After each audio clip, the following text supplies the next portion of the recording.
আসসালামু আলাইকুম। এটা হচ্ছে কালিদাস মিষ্টান্ন ভান্ডার। এটার মালিক ছিল সমরচন্দ্র সাহা। এটা জামরকি বাস স্ট্যান্ড, মির্জাপুর, টাঙ্গাইল। এটা শুনলাম 100 বছর আগের।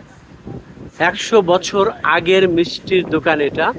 এতদিন টিকে থাকে এবং নিশ্চয়ই মিষ্টিতে অনেক লাভ, নইলে 100 বছর কেন টিকে থাকবে।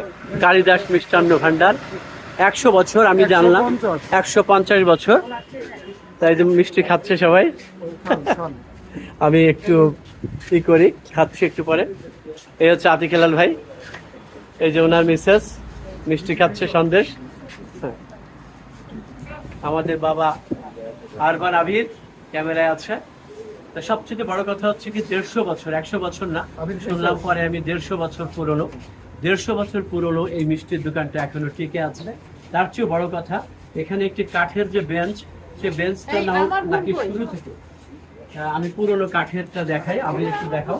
কাঠ এটা নাকি পুরনো, সেই প্রথম আমলের কাঠ, এখনো নষ্ট হয়নি। এই দেখেন সারি সারি মিষ্টি। এই দই, আমাদের ওখানে যে দই আমরা দেখি, বগুড়ায় দই দেখি, সেরকম না, এটা একটু অন্যরকম।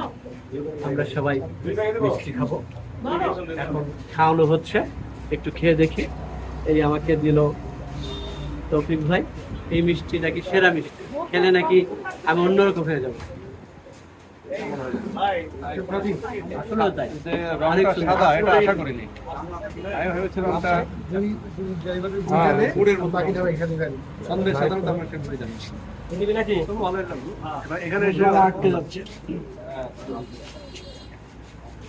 তাহলে ও টাকাটা দেওয়া হয়ে গেছে, আমি ভাবছিলাম যে আমি দিব কিনা, দেখি। আমাদের একদম কি আছে ভাবি, এটা কেমন লাগছে? মিষ্টির দোকানে এর আগে আসছেন? ভালো মিষ্টি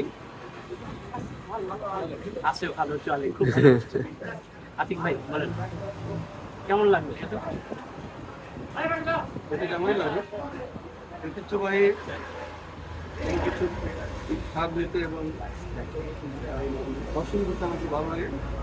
জামরকির সন্দেশ আজকে দেখে গেলাম, খেয়ে গেলাম, এটাই সবচেয়ে বড় কথা। ভালো লেগেছে। আমারও একই কথা, খেতে কেমন লাগে সেটা বিষয় না, বিষয়টা হচ্ছে আমরা সবচেয়ে পুরনো মিষ্টির দোকান থেকে মিষ্টি খেলাম। তৌফিক ভাই, আপনাদের এখানে, আপনি আমাদের এখানে নিয়ে আসলেন, আসলে এটা এখানে সবচেয়ে ভালো কি এই দোকানের মিষ্টি? মিষ্টি ভালো নাকি দই ভালো? এই দোকানটা বেসিক্যালি শুধুমাত্র সন্দেশের জন্য